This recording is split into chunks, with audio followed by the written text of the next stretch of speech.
Merle.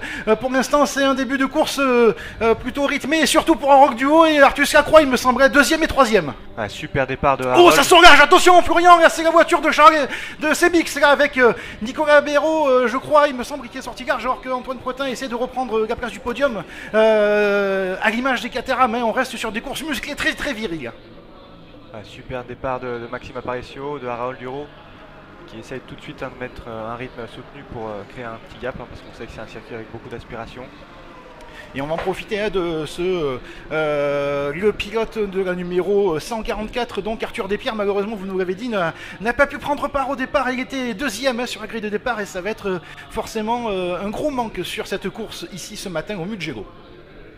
Alors qu'on a notamment Sébastien Buatier avec sa nouvelle décoration devant Pierre-Emmanuel Dalois. C'est encore un mélange de pilotes qui participent avec des teams ou des indépendants qui, comme Thomas Monjalais, font leur propre mécanique avec eux-mêmes. Ça y est, on arrive dans les derniers instants de ce premier tour. C'est toujours des courses en paquet. On a l'attaque là notamment de Nicolas Béraud qui a à cœur justement le pilote du CDF Racing de briller après des performances en demi-teinte sur le précédent épreuve à Dijon.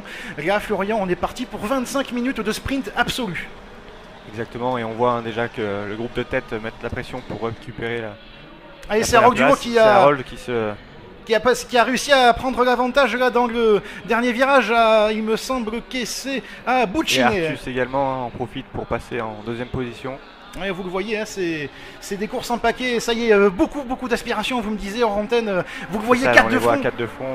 Ça va arriver souvent ça, Florian. Exactement, et il va falloir être assez intelligent justement pour gérer quand même sa position.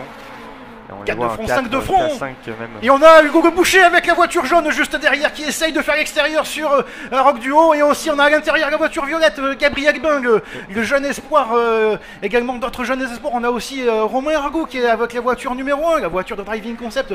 C'est une voiture qui amène au succès. Elle a été pilotée notamment par David Zollinger, Antoine Veil, Mathis Jobert qui on a vu briller la semaine dernière en gagnant la manche de LMS du Pog Ricard, ou encore Paul Alberto. Attention à nouveau, ça sort large. On a vu Henri Bizet un petit peu en difficulté sur l'extérieur. Ouais, c'est le virage, il me semble que c'est le numéro 3, le Poggio Secco, qui a posé quand même pas mal de soucis depuis le début du week-end. Exactement, parce que ce sont des chicanes assez rapides. Contact là avec Romain Argou sur Hugo Boucher. Là aussi, on a eu déjà quelques soucis ce week-end et c'est un circuit qui est très très piégeux, Florian. Oui, les bacs sont pas loin sur certains virages, il y a pas mal d'enchaînements rapides, donc effectivement il faut rester vigilant et toujours garder une petite marge, surtout en début de course. On va voir si ça ne va pas poser de soucis. Et si j'ai l'impression qu'il y a eu un petit souci là pour regarder Hugo Boucher là, qui malheureusement perd pas mal de place. Ouais. Est-ce que ce serait une crevaison peut-être pour le pilote Santelmo? En attendant, c'est Maxime Aparicio qui fait un chassé-croisé avec Antoine Protin derrière Artus Lacroix et Pascal Verlaine 4ème. C'est le leader du classement sexygénaire et l'âge n'a pas d'incidence sur son talent. Sur le pilote de la numéro 23.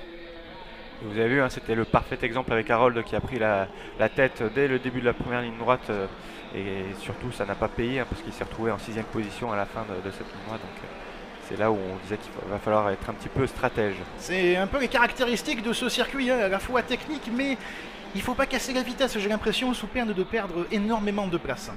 Tout à fait, et surtout gérer ce phénomène d'aspiration. Qui est encore une fois pas forcément évident.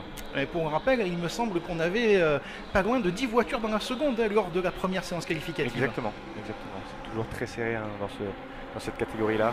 Ça y est, regardez ce passage avec cette cavalerie de 420 R qui amorce ce troisième tour, et c'est Antoine Protin là, qui... Artus Lacroix qui est aussi à l'attaque sur l'extérieur, qui va bien conditionner son entrée. Attention à... On le voit, il y a beaucoup de... C'est l'avantage d'avoir ces voitures ouvertes. Gabriel qui en profite également pour passer devant Pascal Verlaine. Il y a Romain Argou aussi qui petit à petit remonte après une qualification pareil à la 7ème place. Il n'était pas totalement satisfait, mais le pilote de la numéro 1 de la voiture rose de Driving Concept et de l'équipe Palmyre qui passe en 5ème place derrière Gabriel Bing qui est un début de saison qui est assez constant, qui montre une belle pointe de vitesse sur les qualifications en général. C'est toujours un petit peu plus délicat dans les courses, mais il est de plus en plus solide, mentalement surtout. J'ai l'impression qu'on a par contre perdu Hugo Boucher. On a sur le live timing, et malheureusement on ne le voit plus. Du moins il a dû rentrer au stand. Il est rentré au stand effectivement. Ouais, c'est très très serré. Et à noter aussi, hier, on parle toujours très souvent de track limit en sport automobile. Et hier, curieusement, il y en a eu très peu lors de la séance qualificative. Oui, et puis c'est un circuit qui est un peu différent par rapport aux règles que l'on a chez nous en France. C'est-à-dire que là, les voitures sont autorisées à aller au-delà de la ligne blanche tant qu'elles restent 2 roues sur le vibreur extérieur, par exemple. Donc ça laisse encore plus de marge, et déjà que c'est un circuit assez large, pour nous les KTM, on va dire que c'est assez intéressant justement. Vous nous confirmez que le gravier ou l'herbe n'est toujours pas conseillé? Le gravier est toujours pas conseillé, effectivement. Ouais, ouais. On a toujours, donc regardez, ça se suit, c'est passionnant, ça se double, ça se dédouble. On a les frères Dalois qui arborent également aussi une nouvelle décoration de leur casque, la bagarre avec Xavier Baudard avec la numéro 90, alors qu'on avait juste devant François-Xavier Fleury qui essayait de prendre l'intérieur, je crois, sur Pierre-André Nicolas. Et on va donc continuer la progression. Et ça y est, là on voit bien Artus Lacroix là, qui est vraiment dans l'aspiration du leader d'Antoine Pretin. Est-ce qu'il va attendre ou est-ce qu'il va dépasser juste avant le virage? Est-ce qu'il va toujours essayer de faire l'extérieur? On voit quand même beaucoup d'efforts de pilote à essayer de maintenir la voiture sur la trajectoire et demain ne pas la perdre. Gabriel Bern qui fait l'intérieur sur Maxime Aparicio. Regardez, on n'a pas loin d'une dizaine de voitures pour le podium. Hein. On a notamment Franck Chaignan là, qui essaie de se bagarrer avec un des pilotes du team CDF qui est juste devant Anthony Abissé. Anthony Abissé avec cette voiture, lui aussi, il fait partie des indépendants. C'est le charme de la Coupe Caterham. Hein. On a des pilotes, des jeunes espoirs en devenir, comme des pilotes passionnés, où on peut notamment trop bien aussi nommer Claude Bouex, notre vétéran cette saison. Pour rappel, 82 ans, et Claude Bouex, c'est pas un des moins rapides. Exactement, et c'est vrai qu'il a vraiment du mérite hein, d'être encore sur la grille de départ à son âge et surtout à montrer encore de la vitesse. Ça, c'est assez impressionnant. Ouais, en effet, hein, c'est vraiment tout le charme, tout ce qui fait la passion de cette course. Ça y est, Artus Lacroix a pris l'avantage là sur Antoine Pretin, vous le voyez, hein, pas loin de 10 voitures, et on a Henri Bizet un petit peu esselé. Est-ce que ça va pas lui porter préjudice à Henri, parce qu'il est un petit peu loin devant, il ne va pas donner d'aspiration, mais il ne va pas en avoir. Ça va être plus compliqué pour lui effectivement de rester au contact hein, une fois qu'on perd l'aspiration dans ce circuit-là. Ah, j'ai essayé de compter combien de voitures, mais je crois qu'on n'est pas loin des 10, hein, Florian. Oui, exactement. On a notamment la voiture, la numéro 36. On a un groupe de 12, exactement. Merci, c'est pour ça que vous êtes pilote, Florian, c'est que vous êtes très rapide. On a notamment la voiture numéro 36 aussi de Benoît Farine qui a découvert le circuit du Mugello il y a quelques jours, notamment sur une course d'un championnat concurrent. Et ben pour l'instant, ça lui sert parce que Benoît Farine, vous le voyez avec la voiture aux couleurs de l'Occitanie et la montagne des Pyrénées qui est dans le wagon pour jouer le podium. Il y a aussi tous ces pilotes que vous voyez à l'écran sont des candidats pour le podium de cette première course du jour. Il va y avoir une deuxième course tout à l'heure à 14h15, mais pour l'instant on va se concentrer sur cette première course qui va durer 25 minutes. Et on a, vous le voyez là, Gabriel Bain qui, j'ai l'impression, va passer à l'attaque là, sur l'offensive, sur Antoine Pretin. Ça y est, il est passé à l'offensive, le jeune pilote de Vence. Derrière, il va emmener dans son sillage Romain Argaud. Attention à pas freiner trop tard et à ne pas aller au contact là pour ces pilotes. Alors que j'ai l'impression que ça a un petit peu réduit le rythme là pour Maxime Aparicio, mais il reste malgré tout à portée de tir. Après, est-ce qu'il est intéressant de pouvoir gérer aussi son effort sur un sprint comme celui-ci? C'est exactement ça, il faut gérer son effort, justement, il faut garder sa voiture dans les meilleures conditions, notamment au niveau des pneus hein, qui chauffent assez rapidement. On l'a vu hier. Donc, en deuxième séance qualificative, vous m'avez expliqué une perte de alors c'est Pierre-André Nicolas qui est garé dans l'herbe. On va voir si le pilote de l'équipe Palmer va pouvoir repartir. Je ne sais pas si on va avoir un ralenti, mais malheureusement pas de chance pour le pilote qui notamment fait la promotion de voitures électriques, les fameuses EMA que vous connaissez bien aussi, Florian. Oui, tout à fait, c'est vraiment une Caterham électrique, une première mondiale. Qui est exclusivement pour l'instant réservée au stage de pilotage. Tout à fait. Allez, on revient sur la tête de course. Regardez déjà, il reste 15 minutes. Hein, et toujours ces paquets par 2, par 3. Là, toujours suivi. On a 2 actions partout. Hein, et on est concentré sur le début de tête avec Gabriel Bain qui, évidemment, continue son apprentissage express. Hein. C'est comme Romain Argout, comme vous allez le voir cet après-midi avec Anthony Guibaudot qui va m'accompagner à l'antenne, qui va vous prendre le relais, mon cher Florian. Ce sont des jeunes qui viennent de la Caterham Academy. Qui ont suivi le parcours logique, on va dire, en passant par la 340. Ouais, c'est le pied à terre hein, pour malheureusement Pierre-André Nicolas. On va voir s'il va y avoir une voiture de sécurité justement, mais a priori ça ne devrait pas poser de soucis. Hein. Je pense qu'il a réussi à mettre la voiture dans sécurité. une zone en sécurité, effectivement, pour pas qu'on ait de safety car. Oui, ce serait bénéfique pour la course, hein, parce que pour l'instant on se là, on régale. voit vraiment voilà, que on va dire, le groupe de tête de 12 voitures s'est détaché, on va dire, du peloton. Et donc on revient sur ces qualifications justement où vous me disiez qu'avec la chauffe des pneus, aussi la chauffe de la mécanique, mais aussi la chauffe du physique, parce que c'est une voiture qui reste quand même dépourvue d'aide au pilotage. Il faut ménager l'effort cumulé de pas mal d'éléments. Oui, il faut profiter de chaque ligne droite pour pouvoir relâcher un petit peu le corps, forcer sa respiration pour garder la lucidité, ça c'est super important. Donc c'est là où on voit, on va dire, les pilotes plus expérimentés qui ont cette facilité dans la gestion. Et on voit d'ailleurs Maxime Aparicio qui est vraiment, lui, je pense, en gestion pour le moment, qui attend vraiment le bon moment pour passer à l'attaque. Oui, on peut noter aussi derrière avec la voiture bleue, la voiture numéro 20, Franck Chaignan aussi, hein, qui a l'expérience de la Caterham et qui lui aussi, il faudra compter sur lui sur les derniers tours.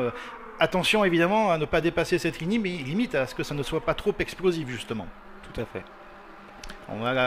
C'est Nicolas Béraud, je crois, avec la numéro, je crois, 76, hein, la voiture du Speeder Team by CDF Racing, et ces superbes images du drone qui nous sont servies par l'organisation PNK Organisation, le circuit du Mugello, qui sont toujours magnifiques, dans un paysage aussi vraiment typique italien.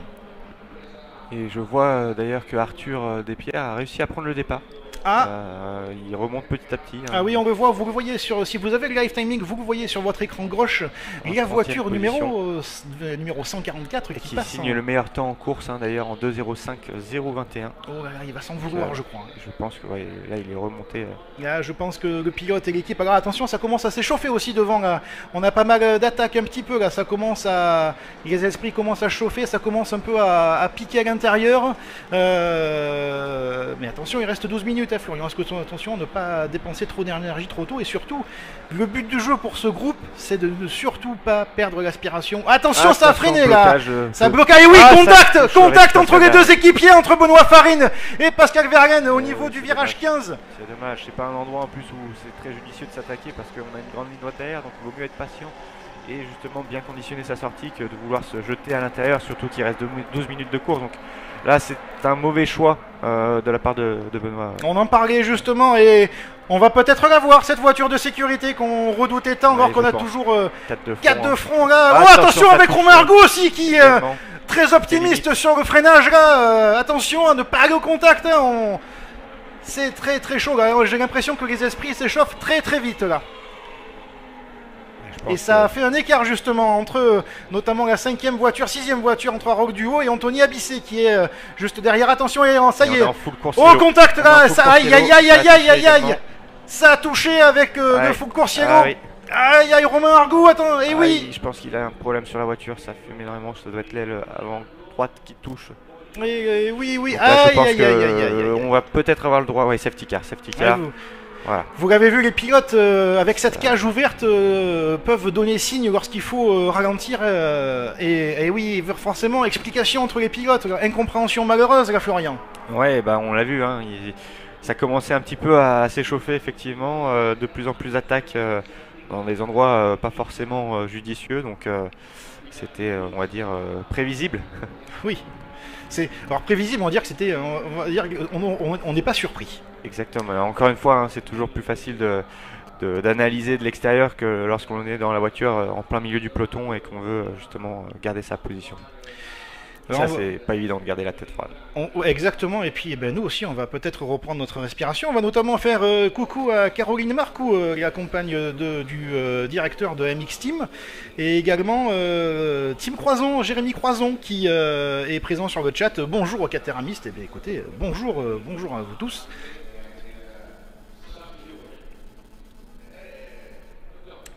On va en profiter pour faire un tour sur le classement, hein, alors qu'on a toujours la voiture de Romain Argout qui fume. Est-ce que ce serait pas plus qu'un pneu, Florian, d'après vous? J'ai pas l'impression que ça l'empêche de rouler pour le moment. C'est l'aile, à mon avis, qui s'est tordue légèrement. Je sais pas si c'est l'aile ou s'il n'y a pas eu un contact. J'arrive pas à voir là, pour être honnête. Écoutez, on verra. Apparemment, ça fume, mais ça n'a pas l'air de trop le gêner.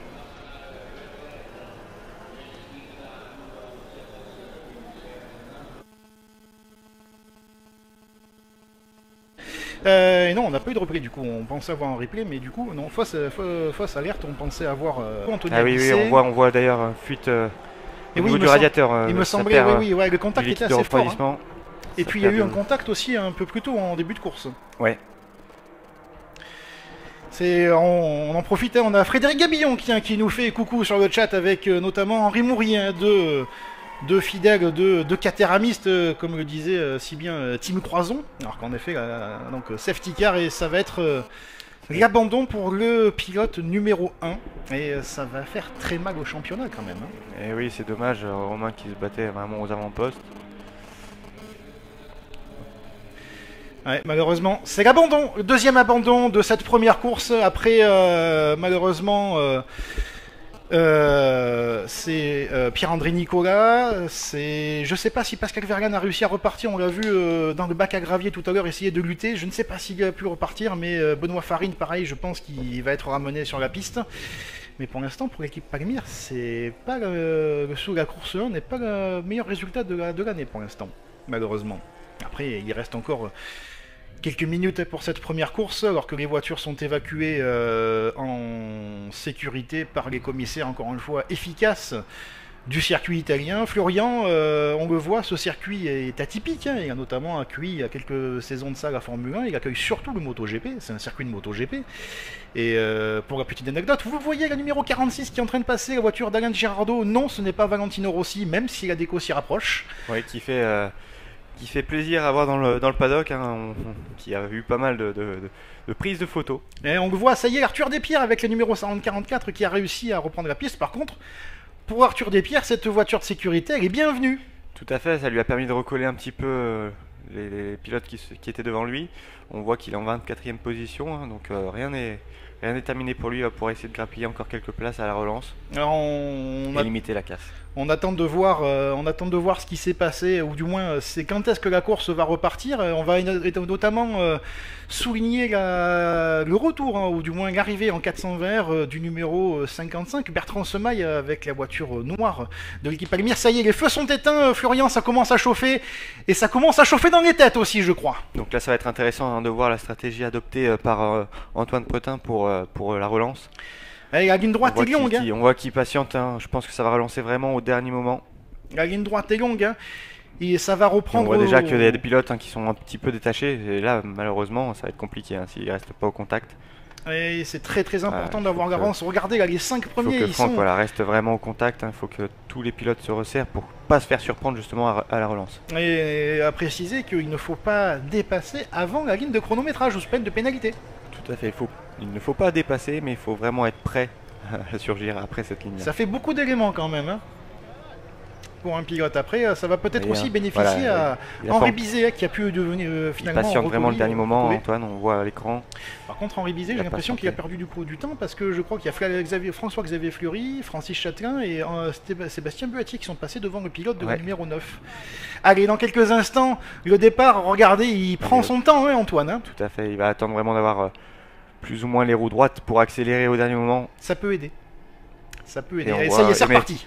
Artus ne s'est pas fait piéger. C'est reparti avec Artus Lacroix qui est vraiment dans le sillage. Il renifle le derrière de la voiture de son équipier du CDF Racing. Et ça attaque dès la ligne. J'espère qu'il a attaqué ou qu'il n'a pas dépassé avant, parce que c'était quand même assez limite. Il attaque sur l'extérieur et derrière on voit avec notamment l'attaque d'Anthony Abissé aussi sur Francis Châtelain, sur Franck Chaignan. Ça a freiné, ça a le contact là. Ça a touché également. Ça a touché avec Maxime Apparition, je crois, et Gabriel Bain. Pardon. C'est l'émotion. Oh, attention, c'est très chaud devant avec aussi Rock Duo. Là, oh, ça commence à se bagarrer un peu sévère là, pour les pieds. Et Harold Duo, encore une fois, hein, qui sort extrêmement large. On voit également, attention. C'est Anthony Abissé avec la numéro 4 là, qui a essayé de profiter de ce quiproquo ou de ces échanges pour passer à la 5e position. C'est une belle performance là, pour le pilote indépendant de l'équipe centième. Alors que derrière, attention à l'attaque également sur Francis. C'est dommage, on aurait bien voulu voir que la réalisation reste sur l'attaque de Sébastien, parce que je crois qu'elle était très osée. Oui, c'était pas le meilleur endroit pour se positionner effectivement à l'intérieur. Apparemment ça a l'air de bien se passer. Les pilotes, oui, ça s'est bien passé, les pilotes sont là. On voit toujours cet arceau rose là sur la voiture du numéro 73, si j'ai bonne mémoire. Alors là, on voit ça, la grosse attaque là-haut. Vous voyez les pilotes en glisse totale avec Maxime Aparicio sur Gabriel Bin. Et tout ça, ça profite devant avec Artus Lacroix et Antoine Pretin qui s'échappe petit à petit. Maxime, hein, on voit qu'il commence à augmenter un petit peu le rythme pour revenir jouer avec le groupe de tête.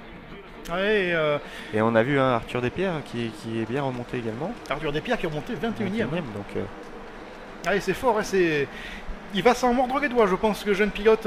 Oh, il y a de nouveau contact là, c'est Anthony Abissé, Gabriel Bin, incompréhension entre les deux pilotes. Oui, ça c'est dommage de voir ce genre de choses, surtout dans une phase de ligne droite, où là, encore une fois, c'est les décalages qui... Pareil, on va voir s'il n'y a pas de dégâts. Il y a une aile qui est en train d'être décollée sur la voiture numéro 128 et la voiture numéro 4, j'ai l'impression qu'il y a juste du dégât physique, il n'y a pas de dégâts mécaniques, hein, comme on a pu le voir précédemment. Et les trois premiers qui commencent à... Allez, ça s'est peut-être échauffé un peu trop vite, j'ai l'impression, Florian, parce que on voit derrière gros freinage là d'Aroc du haut et ça va profiter notamment à Nicolas Béraud, la numéro 76, qui va passer le pilote CCF là. Franck également qui revient au contact de Harold. Tout est très serré encore, hein. Il reste un peu plus de 2 minutes 40, hein. On va avoir encore droit, je crois, à 2 tours sur le circuit du Mugello, alors que là, encore une fois, ça sort très large. Hein. C'est vraiment un endroit très délicat ici où les voitures sont vraiment à la limite. Et puis vous le pariez tout à l'heure, c'est plus que large, je crois. C'est Jean-Michel Bourrier qui est allé complètement dans le gravier au fond de l'écran. Et vous en parliez tout à l'heure, hein, cette chauffe des pneus, hein, et même s'il est tôt en Italie, le soleil est déjà présent. Oui, et puis c'est vrai que c'est assez piégeux parce que finalement on n'a pas beaucoup de dégagement. On a les bacs dans ces chicanes rapides qui sont pas loin. Donc la moindre erreur à la sortie peut être fatale. On l'a vu hier en qualification, sortie de piste malheureusement qui ont... On a eu malheureusement Stéphane Ricobono qui a dû déclarer forfait suite aux qualifications, un incident en qualification. Alors que d'ailleurs on revient sur la tête de la course, ils sont 4 pour le podium avec Maxime Aparicio, Artus Lacroix, Gabriel Bin et on a Antoine Pretin. Voilà, ça y est, il m'en manquait un, je l'ai eu. Et derrière pour la 5e place on a Nicolas Béraud qui a réussi à prendre l'avantage sur Anthony Abissé qui malgré tout, malgré le contact, ça tient la route pour Gabriel Bin et Anthony Abissé. Donc ça va pouvoir peut-être terminer la course alors que ça fume un petit peu quand même, ça frotte au niveau du pneu arrière, je crois, gauche pour le pilote de la numéro 128. Elle n'est pas en forme. Oui, oui, je crois qu'il va y avoir un petit peu de couture, je crois, au retour des stands. Alors que on a toujours ce paquet après danse, hein, encore une fois, on va entrer. On voit la différence de trajectoire justement. Avec Antoine qui a essayé de soigner sa sortie. Ouais, pour bénéficier d'un maximum de vitesse, hein, parce qu'Artus Lacroix il a fait un petit écart, hein, mais exactement, mais je pense que voilà, ça va se recoller, c'est ça, au niveau du premier virage. Ça y est, Florian, on attaque le dernier tour de cette première des 2 courses ici sur le circuit du Mugello, à l'occasion de la 3e course des Caterham 420R avec... Ça arrive à 3 de front. Artus Lacroix qui emmène... les 3 pilotes dans son Gabriel siège. qui se positionne à l'intérieur, c'est compliqué. Il tient bien l'extérieur aussi, hein, Maxime Aparicio, il lâche pas l'affaire, hein, le pilote de Cannes là. Et il va... Aïe, ça va être chaud là. Ouais, ça va passer pour Gabriel Bin. On va voir, on est revenu le groupe derrière, le groupe de poursuivants. Et oui, c'est sorti large là dans les graviers pour Maxime Aparicio qui va perdre pas mal de place. Attention à Nicolas Béraud qui est parti aussi dans l'herbe. Voilà, c'est ça, c'est ce genre de choses qui sont vraiment dangereuses parce que quand on part à l'erreur dans un bac et qu'on veut garder de la vitesse et revenir sur la piste, et tout ça, ça profite aux 2 pilotes de devant, là, les 2 équipiers du CDF Racing Maxime qui perd gros sur cette erreur entre guillemets. Oui, en effet, alors qu'on arrive dans le virage, vous me disiez, alors ce n'est pas le virage Arabica, c'est bien Arabiata, hein, Florian. Exactement, Arabiata. Voilà. Allez, ça fait des dégâts cette fin de course. On voit notamment François-Xavier Fleury avec la numéro 81 qui fait une très... Oh, c'est sorti une nouvelle fois dans les graviers. Attention parce que là c'est très dangereux. On a eu des soucis derrière. On a Franck Chaignan qui est aussi à l'intérieur. Aïe, c'est attention, pas aller au-delà des limites. Et ça profite Anthony Abissé qui passe 4e, alors que devant Artus Lacroix est quand même assez bien parti pour terminer sur le podium. Peut-être premier, peut-être deuxième. Ça va dépendre d'Antoine Pretin, alors que Gabriel Bin va réussir à, entre guillemets, sauver les meubles après son contact avec la 3e place. Mais par contre, quid de la première place entre Artus Lacroix et Antoine Pretin, d'après vous, un pronostic, Florian? Je pense que ça va bénéficier à Antoine qui... est bien positionné, qui est vraiment au contact Ah, il si est gère bien bien placé sa là. sortie, voilà, il va pouvoir accélérer plus tôt. Ah, il a peut-être un avec peu plus de l'aspiration. vitesse, attention La ligne Artus. est Là. assez tard, donc est-ce que ça va suffire pour prendre l'aspiration avant la ligne d'arrivée? Attention, on va voir si on va avoir une photo finish. Le drapeau à Damien, c'est dommage de ne pas rester sur la course et je crois que c'est... Oh, les deux sont passés, je crois que c'est Antoine Pretin qui est passé, oui. Antoine qui passe premier sur la ligne, effectivement. Oui, Antoine Pretin est passé quelques cheveux devant Artus Lacroix. 3e place pour Gabriel Bain, 4e place pour Franck Chaignan. Très très belle performance du pilote de la numéro 20. Franck qui a su rester concentré tout le long de la course et qui a pris les opportunités pour garder justement le contact et faire une super course avec une 4e position. Encore une fois, ce paquet de Caterham qui arrive, vous voyez les pilotes qui se félicitent. Et oui, ils peuvent secouer la main. Oui, la course était spectaculaire, Florian. Ouais, c'était une super course, toujours avec beaucoup d'intensité. Hein. On est sur une course sprint, mais ça attaque du début jusqu'à la fin. Non, vraiment. C'était un petit peu au-delà de la limite. Je pense que voilà, il faut quand même faire attention. On va être honnête. Notamment au décalage dans les phases de ligne droite où on a l'autorisation de se décaler une seule fois. Et on voit parfois certains pilotes qui jouent un peu plus. On va faire cette règle-là. Un point sur le classement de cette course avec Antoine Pretin qui a réussi à passer sur le fil son équipier du CDF Racing. Artus Lacroix, c'est une belle performance pour l'équipe notamment de Bastien Gassin et David Leghem qui avait... Bastien Gassin est notamment champion de 420R en 2023 avec son propre team également du CDF Racing. Et on va rester sur le classement avec Gabriel Bain 3e, Franck Chaignan 4e, Anthony Abissé 5e, là aussi c'est une belle performance du pilote 100e compétition, malgré le contact avec Gabriel Bain où on avait des doutes sur la fin de course pour ces deux pilotes, ils ont réussi à tenir le coup et à terminer de très très belles places au classement. Celui qui a perdu gros par contre c'est Maxime Aparicio, 6e, alors qu'il était en lice pour la victoire.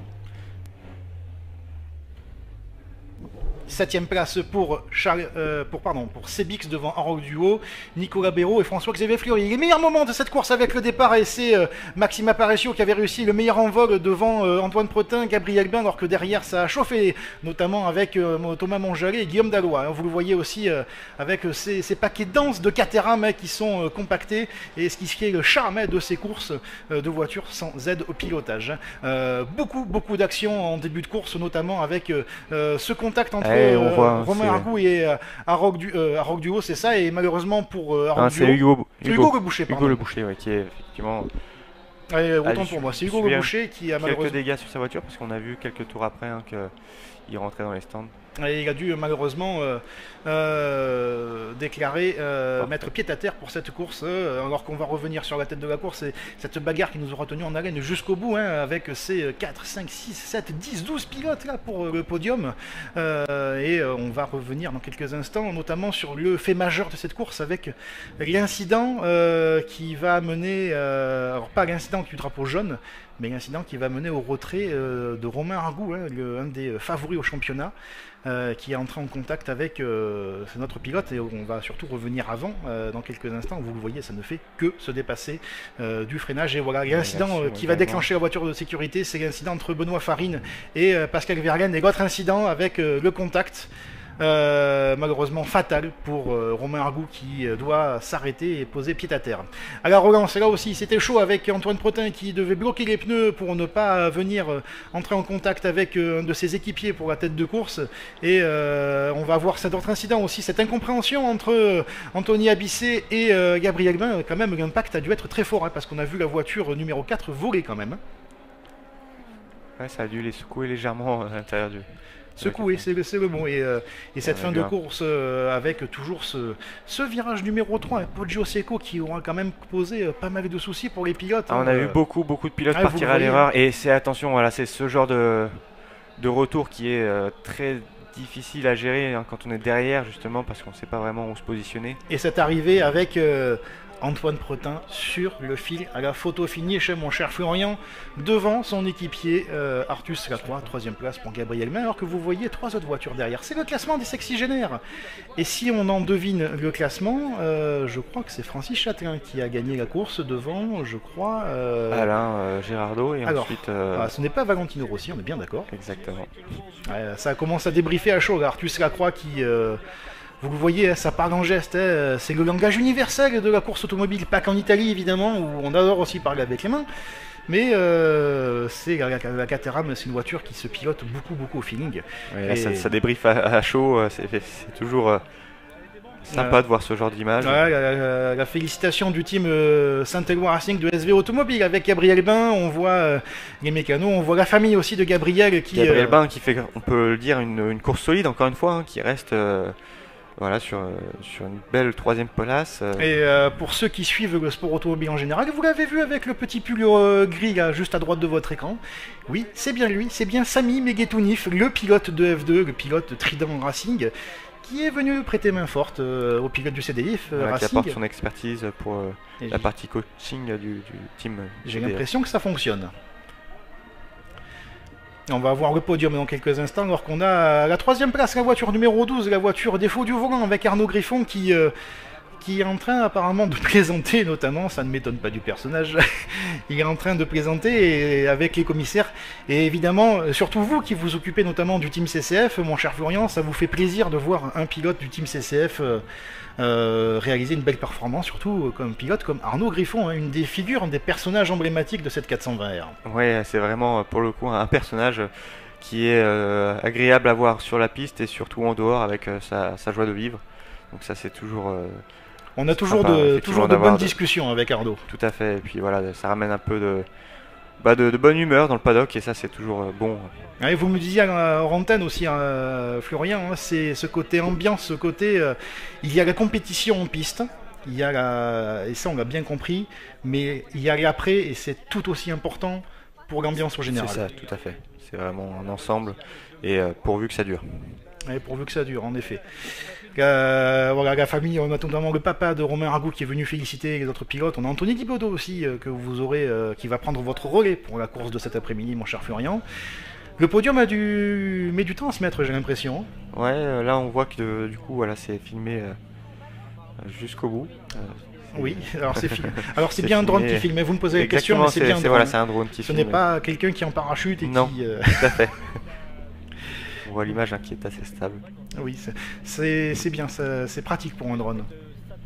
Mais bon, on espère qu'il ne va pas y avoir de mauvaises surprises hein, au niveau du classement. Après, c'est vrai que il y a eu quand même pas mal d'actions de course. On n'a pas vu d'avertissement. On n'a pas vu d'avertissement au niveau de la direction de course d'ailleurs. Alors, est-ce que je n'ai pas malheureusement eu de live timing ou du moins de vrai live timing comme vous avez eu vous? J'ai pas eu, voilà, pour le moment. Mais écoutez, s'il n'y a pas d'avertissement ou s'il n'y a pas de message de la direction de course, tant mieux, parce que ça voudrait dire que ce classement est bel et bien celui-là, qu'il n'y ait pas de mauvaise surprise. C'est toujours un peu chafouin où ça gâche un peu la fête d'avoir justement une réprimande post-course et qui viennent gâcher peut-être l'effort des pilotes. Oui, vous le voyez, ce n'est pas... Alors, si vous lisez Valentino Rossi, ce n'est pas ça, hein, évidemment. C'est bien Alain Gérard. Donc, on revient sur les meilleurs moments de la course. Florian, si vous le souhaitez, je vous laisse aller rejoindre le podium et vos pilotes pour les féliciter, et, parce qu'il y a du travail à faire le débriefing de cette première course. Tout à fait. Merci, à bientôt. Merci Florian, à tout à l'heure. Et nous, on va continuer à commenter jusqu'à ce que le podium arrive. Alors que ne tombez pas, Florian. Je vous en prie, tout va bien se passer. N'oubliez rien. À tout à l'heure, mon cher camarade, pour la deuxième course que vous allez gérer, notamment les pilotes du team CCF. Hein. On a pas mal d'équipes qui sont présents également aussi avec des coachs. Hein. On a l'équipe AMX avec Arnaud Marcoux, l'occasion de refaire un salut à Frédéric Gabillon, deuxième du classement des 420 la saison dernière et qui est désormais passé en tant que professeur, notamment avec l'équipe AMX Team. On a le CDF Racing avec justement Bastien Gassin, David Leguem et également donc Sami Megetounif ce week-end qui est venu prêter main forte au team. On a donc le team CCF, on a ce week-end, on a notamment donc Florian Bidot qui s'occupe des pilotes. L'occasion aussi de faire un petit salut amical à Vincent Beltoise qui est malheureusement pas présent avec nous ce week-end, qui concours en GT4 France avec notamment Yves Lemaître, mais également Vincent s'occupe des pilotes de son équipe, des pilotes du championnat. on a pas mal de pilotes qui justement font appel à des professionnels. Driving Concept évidemment, comment les oublier avec les voitures roses, qui sont également très très présents. Antoine Veil, Greg Segers, Anthony Guibaudot, Maxime Batifoulier qui a fait une excellente prestation la saison dernière sur les courses de road sport à Spa-Francorchamps et Valencia, alors que le podium est en train de se mettre en place. On a le staff et le public là qui est en train de s'amasser auprès du podium. On a les photographes, les caméramans qui sont prêts à capturer le moment et célébrer ce podium de cette première course. Cet après-midi, n'oubliez pas, à partir de 14h10, c'est la deuxième course toujours à suivre sur ce live là du PNK Motorsport, qui réalise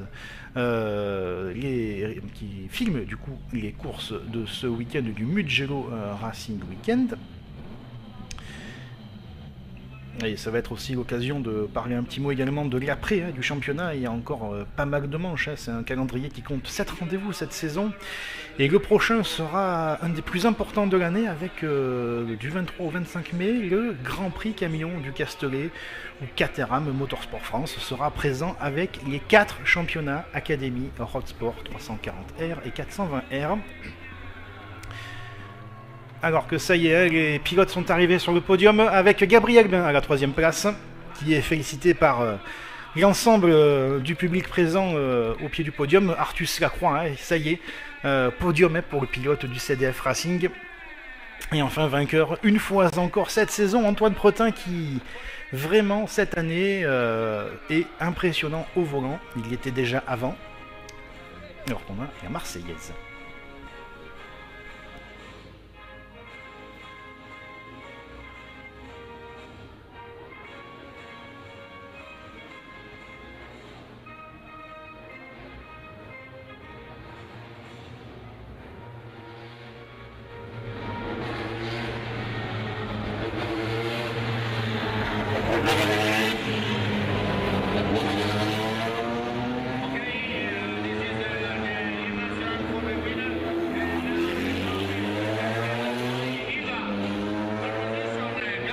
Allez, on va passer à la remise des trophées avec Eva qui remet les trophées à la 3e place. Donc Gabriel Bain de cette splendide course des 420R. 2e place pour Artus Lacroix. Et enfin, vainqueur de cette première des 2 courses ici à Mugello en Italie, Antoine Pretin, le pilote du CDF Racing et notamment de la team Bouchon, qui doit nous regarder, je crois, depuis la région lyonnaise. Voilà, belle photo, belle image avec les 3 pilotes sur le podium du Mugello. Et dans quelques instants, on va passer au podium des sexygénaires. Et la catégorie des plus de 60 ans. L'âge, c'est dans la tête.